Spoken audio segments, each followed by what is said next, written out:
अस्सलाम वालेकुम क्लास। अच्छा क्लास, आज हमने दो मेन टॉपिक क्लियर करने हैं हमारे लेक्चर के।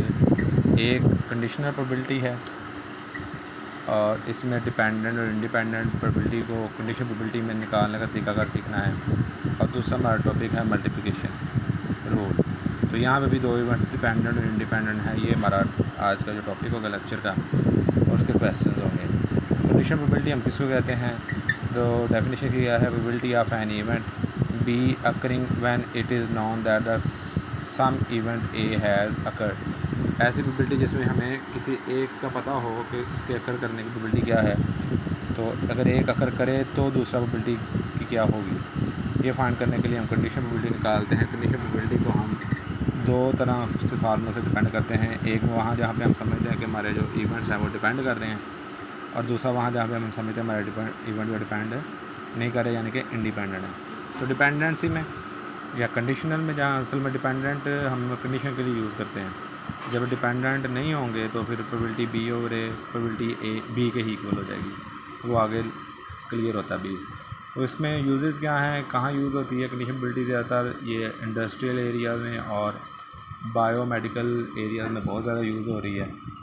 और सेकेंडली इसके कीवर्ड्स क्या हैं, क्वेश्चन का कैसे पता चलता है, उसके तीन आइडियाज़ हैं। तो तीन कीवर्ड्स हैं, बल्कि दो कीवर्ड्स हैं और एक सिचुएशन ही है।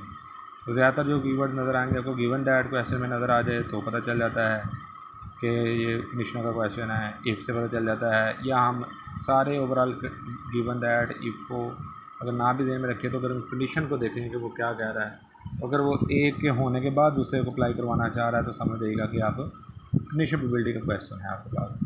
तो कंडीशनल प्रोबेबिलिटी की डेफिनेशन आ गई। इसको बी ओवर ए या प्रोबेबिलिटी ए ओवर बी से डिनोट करते हैं। तो प्रोबेबिलिटी बी ओवर ए फार्मूला होगा जो नीचे है वो फ्रैक्शन के नीचे आ जाएगा। जैसे प्रोबेबिलिटी बी ओवर ए है तो प्रोबेबिलिटी ए नीचे आएगा। और अगर प्रोबेबिलिटी ए ओवर बी है यानी कि बी अकर कर गई है और ए आपने फाइंड करनी है, और बी ओवर ए का मतलब है ए अकर कर चुकी हुई है, बी आपने फाइंड करनी है। तो एक तो इसका ये मतलब है, दूसरा जो नीचे होगा वो नीचे आया करेगा। और बी ओवर ए का मतलब जो ऊपर है वो इंटरसेक्शन ही है उन दोनों का, बी और ए का। चाहे आप बी ओवर ए में ए इंटरसेक्शन बी लिख लें या बी इंटरसेक्शन ए लिख लें, तो फार्मूला आपका इसी तरह से बनेगा। तो नीचे बस फ़र्क आएगा, ऊपर जो है वो उन दोनों का जो इंटरसेक्शन है। तो एग्ज़ाम्पल हमारे पास जो है यहाँ पर वो 2.34 है। 2.34 में अगर क्वेश्चन को पढ़ें आप तो बुक आपको कमज़ोर है, वो उसमें से क्वेश्चन को पढ़ लीजिएगा। तो प्रोबेबिलिटी डी और प्रोबेबिलिटी ए और प्रोबेबिलिटी ए इंटरसेक्शन डी दी हुई है। वैसे थोड़ा सा बताने के लिए डी क्या है, प्रोबेबिलिटी डी है आपकी फ़्लाइट के डिपार्ट्स का टाइम। तो डिपार्ट्स ऑन टाइम के लिए हमने को डी से रिप्रेजेंट कर दिया है, और अराइवल ऑन टाइम को हमने ए से रिप्रेजेंट कर दिया है। अच्छा, तो अब ए इंटरसेक्शन डी का मतलब है कि प्रोबेबिलिटी उसके डिपार्ट्स और अराइवल जो है फ्लैट्स के यहाँ जो एयरप्लेन है उसकी है।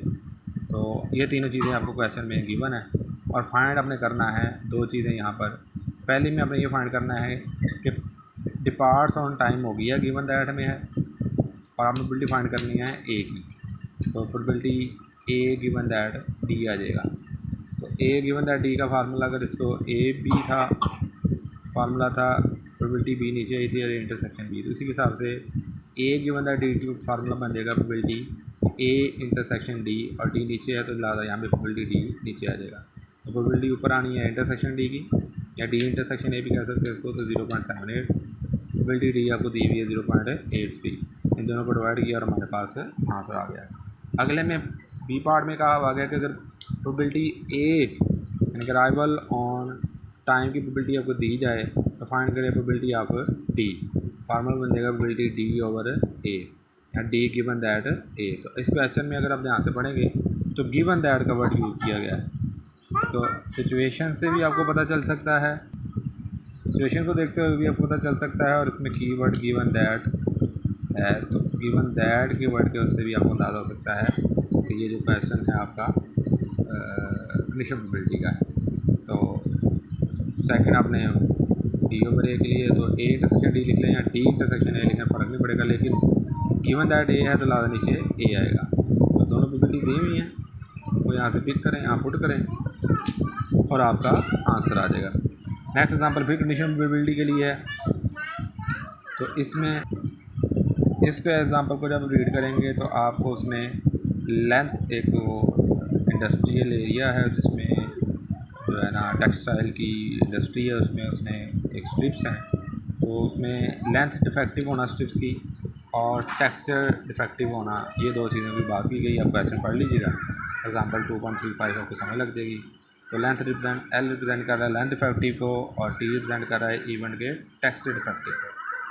प्रोबेबिलिटी हमें फाइंड करनी है। लेंथ डिफेक्टिव आपको पता है, टेक्सचर डिफेक्टिव फाइंड करनी है। तो लेंथ डिफेक्टिव गिवन है और यहाँ पे अगर आप ध्यान से पढ़ेंगे कि तो इफ़ यूज़ हुआ है लफ्ज़, इफ़ लेंथ स्ट्रिप जो है उसने फाइंड की ली है वो लेंथ डिफेक्टिव की है, वो उसे उसने आपको दे दी है और गिवन है या इफ़ के साथ मौजूद है, और टेक्सचर डिफेक्टिव की आपने स्ट्रिप जो है वो फाइंड करनी है। तो प्रोबेबिलिटी टी ओवर एल आ जाएगी। तो टी इंटरसेक्शन एल कह लें या एल इंटरसेक्शन टी कह दें, इसकी वैल्यू उसने दी हुई है जो कि 0.008 है, वो क्वेश्चन में पढ़ लीजिएगा मिल जाएगा। और चूँकि इफ़ या गिवन दैट में हमें एल लेंथ डिफेक्टिव जो है स्ट्रिप दी हुई थी, उसकी प्रोबेबिलिटी हमारे पास 0.1 है। इनको डिवाइड कीजिएगा और आपके पास आंसर आ जाएगा। तो यहाँ तक तो हमारे पास जो प्रोबेबिलिटी हमारे पास कंडीशनल के फार्मूला यूज़ करें, अगर वहाँ इवेंट्स हमारे इंडिपेंडेंट हैं तो आपके पास ये क्वेश्चन करने का तरीकाकार होगा। अगर आपके पास इवेंट इंडिपेंडेंट है, अगर उनमें कुछ भी कॉमन नहीं है, जैसे यहाँ पे ए इंटरसेक्शन बी की उसने बताई हुई थी वैल्यूज़ हमें कि वो 0.78 है, यानी कि टी और ए दोनों के अक्कर होने की, और अगर दोनों का आपस में कोई डिपेंडेंसी नहीं है, कॉमन चीज़ नहीं है उनमें, तो फिर आप ये समझ लें कि आपके पास जो इवेंट्स है वो इंडिपेंडेंट है। और इंडिपेंडेंट वैसे ही हम फाइंड करेंगे जैसे पहले फाइंड करते रहे हैं। लेकिन अगर नोटेशन में अगर लिख भी ले बी इंटरसेक्शन है तो वो बी ही होगा, क्योंकि उसमें बी और ए क्या हैं इंडिपेंडेंट, तो लादा प्रोबेबिलिटी बी ए पे डिपेंड नहीं कर रही, तो प्रोबेबिलिटी वही B N B over N ऐसे निकलेगी। और probability A intersection B probability A होगी तो वैसे ही एन ए ओवर एन ऐसे निकलेगी। तो यहाँ तक तो ये हमारा टॉपिक क्लियर हो गया और कंडीशन प्रोबेबिलिटी के। अब आगे है कंडीशन प्रोबेबिलिटी के साथ साथ आगे हमारे पास टॉपिक आ गया है मल्टीप्लिकेशन रूल। एक तो मल्टीप्लिकेशन जो रूल हैं वो हमारे पास दो हैं, एक डिपेंडेंट इवेंट्स के लिए है और एक इंडिपेंडेंट के लिए। लेकिन मल्टीप्लिकेशन के लिए याद रखिएगा इंटरसेक्शन का जो है वो साइन यूज़ होगा। और जैसे कि पहले हम पढ़ चुके हैं कि एडिटिव रूल में जो साइन है वो यूनियन का यूज़ होता है। डिपेंडेंट इवेंट हम क्या कहेंगे जी, डिपेंडेंट इवेंट में मल्टीप्लिकेशन का रूल ही है कि अगर आप इसमें अगर आप देखेंगे तो आपको अंदाज़ा होगा कि अगर हमारे पास एक एक्सपेरिमेंट है कि जिसमें ए और बी बोथ अगर करते हैं, आपकी प्रोबेबिलिटी ए इंटरसेक्शन बी, तो आपने प्रोबेबिलिटी ए इंटरसेक्शन बी निकालनी है, वो क्या होगी, अगर ए इंटरसेक्शन बी है तो आपका प्रोबेबिलिटी ए आ जाएगी, और ए इंटरसेक्शन बी है तो अगर आप ए पे फोकस किए हुए हैं तो दूसरी प्रोबेबिलिटी जो साथ होगी वो बी गिवन दैट ए है। अगर आप इसको देखें तो ये असल में इसी का फार्मूला है। अगर ये मैंने बी ए और बी लिखा है तो अगर देखिए यहाँ पे देखें तो प्रोबेबिलिटी ए और बी क्या थी, A intersection B over B. लेकिन सोल्यूशन अगर ऐसी बन जाती है कि गिवन दैट की बजाय आपको probability A and probability B find करने को कह देता है, तो उलट हो जाएगा, ये बी जो इधर डिवाइड हो रहा है वो उधर जाके हो जाएगा मल्टीप्लाई। सही है जी। तो और अगर इस पर करें तो यहाँ पे ए जो है वहाँ जाकर मल्टीप्लाई हो जाएगा, तो यही फार्मूला बन जाएगा जो यहाँ पे हमने फाइंड किया हुआ है, probability B A intersection B. तो क्वेश्चन पे आ जाते हैं। क्वेश्चन में अगर बात कर लें तो क्वेश्चन जो 2.36 एग्जांपल है उसमें एक बैग है जिसमें 20 फ्यूज़ेज़ हैं और डिफेक्टिव जो फ्यूज़ेज़ है इसमें 5 हैं, तो 20 में से जो 5 हैं वो डिफेक्टिव हैं। और यहाँ पे इस क्वेश्चन में एक बात की गई कि जो पहला इवेंट जो आप अगर करेंगे, यानी कि आपने टोटल 2 डिफेक्टिव बॉल जो हैं वो फाइंड करनी है, और जो पहली बॉल निकालेंगे आप वो आपने रिप्लेस नहीं करनी। तो उसमें यही होगा कि जो पहली अगर रिप्लेस नहीं करनी डिफेक्टिव वाली तो ये टोटल 5 हैं। अगर रिप्लेस विदाउट रिप्लेस का ना यूज़ होता तो ये 1/5 हो जाती। तो अभी उसमें कहा जाए कि रिप्लेस नहीं करनी, जो आपने निकाल ली है तो यहाँ 4 आ जाएंगी और यहाँ टोटल में 19 आ जाएंगी। तो पहली दफ़ा में जो आप डिफेक्टिव में से देख रहे हैं तो 1/4 हो जाएगा, और अगर क्वेश्चन में विदाउट का लफ्ज़ ना यूज़ किया जाए तो ये 1/5 और वो 20 पूरी रहेंगी। ये आगे जाकर मैं ज़रा देखना ध्यान से। तो चलते हैं जी, यहाँ पे लेट ए जो इवेंट है वो रिप्रेजेंट कर रहा है फर्स्ट, क्योंकि दो डिफेक्टिव हैं। ए रिप्रेजेंट कर रहा है फर्स्ट फ्यूज़ डिफेक्टिव को, और बी रिप्रेजेंट करेगा इवेंट को जो कि सेकंड फ्यूज़ डिफेक्टिव है।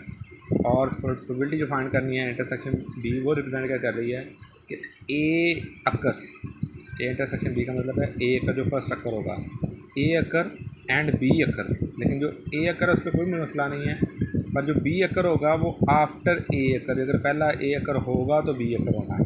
ये ए इंटरसेक्शन बी की आप इलस्ट्रेशन समझ लें, वजाहत है। तो बहुत प्रोबेबिलिटी ए इंटरसेक्शन बी को फाइंड करने का फार्मूला क्या हो जाएगा, प्रोबेबिलिटी ए कि ए ने अक्कर होना है, ठीक हो गया। और जो प्रोबेबिलिटी बी है उसने अक्कर कब होना है, जब ए अक्कर हो चुका होगा, तो प्रोबेबिलिटी बी इंटरसेक्शन ए हो जाएगा। अब इसको फाइंड कैसे करेंगे, वो बड़ा सिंपल है, वो देख लेते हैं। तो देखें जी, प्रोबेबिलिटी ए का मैंने बता दिया आपको, क्योंकि आपने फर्स्ट ए निकाल लिया, आपने ए तो वापस हमने नहीं रखनी। जब आपने एक निकाल लिया तो पीछे जो हमारे पास एक प्रोबेबिलिटी ए जो कि एक फ्यूज़ के लिए है, तो 5 में से एक निकल के तो 4 आ गए, तो 1/4 आ गई हमारी प्रोबेबिलिटी ए। और प्रोबेबिलिटी बी है हमारे पास, जो सेकंड है प्रोबेबिलिटी बी गिवन दैट ए है।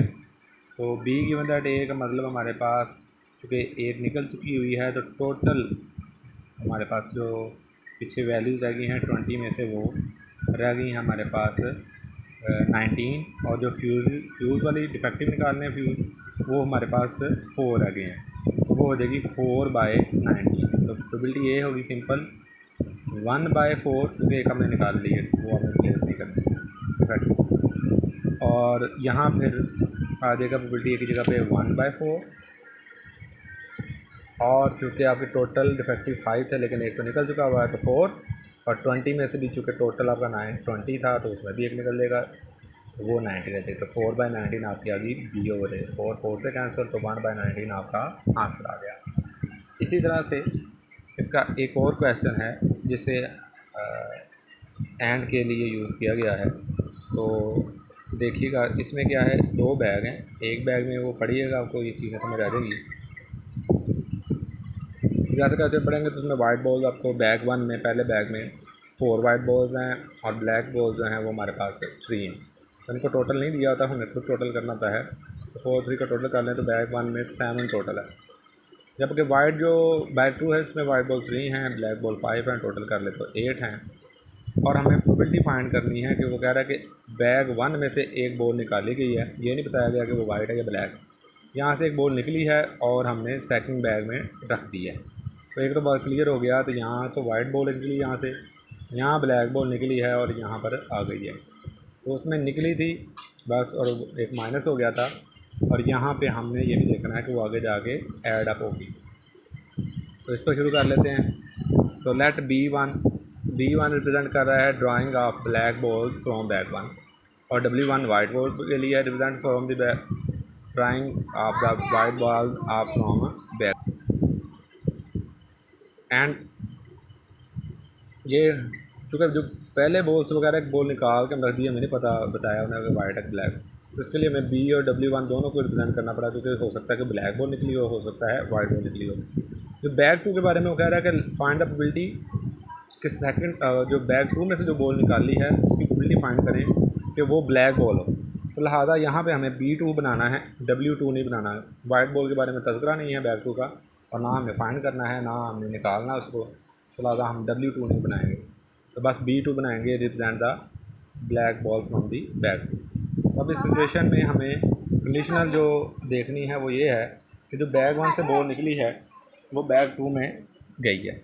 तो इसे हम इस तरह से ड्रा करेंगे कि ब्लैक बॉल अगर उसमें से फ़र्ज़ करें निकली है और बैग 2 में गई है, तो एक तो रिलेशन बनता है ब्लैक बॉल का बैग 1 की का ब्लैक बॉल 2 के साथ, क्योंकि हमने फाइनली फाइंड जो प्रोबेबिलिटी करनी है वो ब्लैक बॉल की करनी है और वो बैग 2 में से है।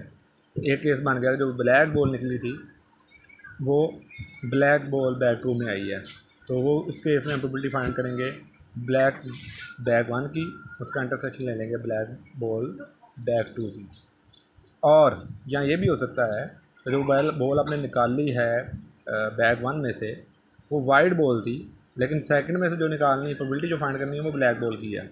तो लिहाजा एक दफ़ा B1 का B2 के साथ इंटरसेक्शन और एक दफ़ा W1 का वाइट बॉल का ब्लैक बॉल के साथ है इंटरसेक्शन। तो ये हमारे पास टोटल क्राइटेरिया बनता है सेकंड बॉल में बैग में से ब्लैक बॉल निकालने का। और अगर आपने पहले बैग में से एक बॉल निकाल के बैग में रख दिया तो पिछले क्वेश्चन की तरह बिल्कुल इसके फार्मूले पे आ जाते हैं। और का हमारे पास प्लस आ जाएगा, यहाँ यूनियन क्या कह लें, और बाकी प्रोबेबिलिटी हमारी ये ए पहले की B1 B2 है, ब्लैक बॉल निकला है उधर से और ब्लैक 2 की फाइंड करनी है। और जो सेकंड हिस्सा है उसमें वाइट बॉल की प्रोबेबिलिटी, वाइट बॉल वहाँ से निकला है और हमें ब्लैक बॉल की प्रोबेबिलिटी फाइंड करनी है। तो B1 इंटरसेक्शन B2 का फार्मूला बन जाएगा B1 B2 given that B1, और W1 इंटरसेक्शन B2 का हो जाएगा probability of white ball, probability black ball of second bag given that the white ball of first bag. तो प्रोबेबिलिटी अगर मैं बात करूँ B1 की, अब तो ये तो फार्मूले के मुताबिक भी करे तो ये बिल्कुल इस तरह फार्मूला बन जाएगा। अब प्रोबेबिलिटी करूँ मैं बैग 1 की, तो यहाँ पे हमें कोई ये नहीं है कि विदाउट प्लेसमेंट का कोई चक्कर नहीं है। तो प्रोबेबिलिटी है ब्लैक बॉल, तो ब्लैक बॉल टोटल कितनी है हमारे पास NA और NS के लास्ट से, तो ब्लैक बॉल हमारे पास है 3 और टोटल कितनी है 7। तो ब्लैक बॉल की प्रोबेबिलिटी क्या निकल आई बैग 1 की 3/7। अब यहाँ से जो ब्लैक बॉल निकली है वो आपकी यहाँ से एक बॉल निकल के आपके पास आ गई ब्लैक बॉल में। तो क्या सेकंड जो हमने निकालनी है प्रोबेबिलिटी है B2 गिवन एट B1। तो यहाँ पे B1 अक्कर होगा तो B2, तो B1 जब अक्कर हुआ तो उसमें क्या हुआ कि ब्लैक बॉल एक बॉल यहाँ से निकली और इस बैग में आ गई। तो ये ब्लैक बॉल में पहले 5 थी और एक वहाँ से आ गई, तो टोटल 6 होगी। और इस तरह से इसका टोटल भी जो 8 था वो कितना हो गया 9। तो अगर इसको देखें B2 और B1, तो B1 अकर करे तो क्या होता है, B1 अकर होने से ये होता है यहाँ से जो ब्लैक वन निकली है वो यहाँ के ब्लैक वन में दूसरे बैग की जो ब्लैक बॉल है उनमें शामिल होगी। तो 5 ब्लैक 1 6 होगी और टोटल भी इस तरह बढ़ गया। तो B2 और B1 की प्रोबेबिलिटी बन गई 6/9।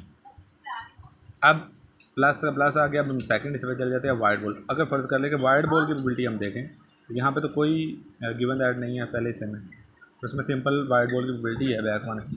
अगर बैग 1 में से वाइट बॉल निकलती है तो वो होगी 4/7। तो यहाँ तक तो बात ठीक है। अब सेकंड जो है उससे ध्यान से करना है क्योंकि यहाँ सेकंड जो प्रोबेबिलिटी हमें निकालनी है वो है B2 गिवन एट W1 कि अगर वाइट बॉल निकलेगी तो B2 W1 अकर होगा तो B2 अकर होगा, पहले इसके बाद आफ्टर B2 है। तो W1 के अकर होने से क्या होना था कि यहाँ से एक बॉल निकल के वाइट बॉल में आ जानी थी, तो वो कितने दे रहे थे 3 और 1 4, लेकिन ब्लैक 5 ही रहने थे। ठीक है जी, ये ध्यान रखिएगा। अब ये 6 नहीं होने क्योंकि वो पहली कंडीशन थी वो पूरी होगी। अब ज़रा देखें कि ब्लैक बॉल अभी 5 है सेकंड केस में, कि अब वाइट बॉल आई है तो वाइट बॉल बढ़ेंगी 3 और 1 4, लेकिन हमें प्रोबेबिलिटी निकालनी है ब्लैक बॉल की। ब्लैक बॉल की प्रोबेबिलिटी देखें यहाँ टोटल 5 है, लेकिन यहाँ से जो एक बॉल यहाँ पे आई तो वाइट 4 होगी और टोटल भी 8 की बजाय क्या हो गया 9। तो 5/9 हमारा ब्लैक बॉल है अगर गिवन दैट में हमारे पास वाइट बॉल हो। तो ये हमारे पास टोटल प्रोबेबिलिटी आ गई NA और NS के लास्ट आई। तो आप यहाँ पे से पुट करके इनको मल्टीप्लाई करें, इनका एलसीएम लें और आपके पास आंसर आ जाएगा। आगे नेक्स्ट है और छोटा सा टॉपिक हमारा रह गया कि अगर जैसे ये डिपेंडेंट प्रोबेबिलिटी थी, कंडीशन में प्रोबेबिलिटी में डिपेंडेंट इवेंट्स, कंडीशन प्रोबेबिलिटी में इंडिपेंडेंट इवेंट, और अगर डिपेंडेंट इवेंट्स की प्रोबेबिलिटी निकालनी पड़ती है यानी कि प्रोबेबिलिटी ए इंटरसेक्शन बी या बी इंटरसेक्शन है, उसमें अगर डिपेंडेंट है इवेंट एक का अकर होना दूसरे को डिपेंड कर रहा है तो आपका ये फार्मूला होगा। और अगर ए इवेंट बी के साथ इंडिपेंडेंट है तो आपका वही ए इंटरसेक्शन बी का जो फार्मूला था जो कि हमारे पास प्रोबेबिलिटी ए बी की मदद ए प्रोबेबिलिटी में स्टूडेंट में था वो सिंपल हो जाएगा probability A into probability B. तो इसका क्वेश्चन उन्होंने दिया हुआ है एग्जाम्पल 2.38 को पढ़ेंगे तो कह रहा है जी कि एक गांव है जहाँ पे हमारे पास एक फायर इंजन है, उसकी अवेलेबिलिटी जो प्रोबेबिलिटी ए है मैंने लिख दिया, let A B the event that represent the fire engine is available, उसकी अवेलेबिलिटी क्या 0.98 है। और तो उस गांव में जो एम्बुलेंस की अवेलेबिलिटी है वो उसकी प्रोबेबिलिटी है 0.92। उसका क्वेश्चन में खुद ही कह दिया है कि बोथ इवेंट्स आर इंडिपेंडेंट। वैसे भी अगर आप ध्यान दें तो फायर इंजन का आना या एम्बुलेंस का आना कोई एक दूसरे पे डिपेंड नहीं करता अगर कोई बात ऐसी ना की जाए। तो उसने क्लियर कर दिया फिर भी कि ये दोनों यूनिवर्स क्या हैं, इंडिपेंडेंट हैं। तो अब प्रोबेबिलिटी तो फिर भी उसको यही चाहिए इंटरसेक्शन भी, जैसे यहाँ पे भी उसको प्रोबेबिलिटी जो है वो बहुत ही बनती चाहिए थी ए इंटरसेक्शन भी, लेकिन यहाँ पर ए इंटरसेक्शन बी आपके जो इवेंट्स है वो डिपेंडेंट है। जब इवेंट आपके इंडिपेंडेंट हो गए तो फिर A intersection B simply probability A into probability B. तो साथ ये भी याद रखिएगा जो इंटरसेक्शन है इसका मल्टीप्लाई से अलग है, और जो इवेंट्स इंडिपेंडेंट है तो लिहाजा प्रोबेबिलिटी ए प्रोबेबिलिटी बी कुछ भी इनका आपस में मसला नहीं है और डिपेंड होने का या सॉरी डिपेंड होने का तो इंडिपेंडेंट। अगर वो डिपेंडेंट है तो इंटरसेक्शन के दोनों प्रोबेबिलिटी मल्टीप्लाई हो रही हैं, लेकिन ए सिंपल ए है और बी जो है वो बी गिवन दैट ए है। जब तक ए अकर नहीं होगा बी अकर नहीं हो सकता। जैसे ए अकर हो जाएगा तो उसके साथ आप बाद में आप प्रोबेबिलिटी बी का हिसाब लगाएंगे डिपेंडिंग ऑन ए। और यहाँ पे ऐसा नहीं है कि दोनों इवेंट्स इंडिपेंडेंट है। उम्मीद है कि आपको डिपेंडेंट और इंडिपेंडेंट का समझ आ गया और प्रोबेबिलिटी भी क्लियर हो गई। ये एक लेक्चर के बाद आप क्वेश्चन नंबर जो आपके एक्सरसाइज के हैं 2.73 यानी कि क्वेश्चन नंबर 73 से लेके 94 तक कर सकते हैं, और कोई प्रॉब्लम होगी तो फिर आप आपस में इसको सॉल्व कर लेंगे। तो आज के लिए इतना ही है, दुआओं में याद रखिए।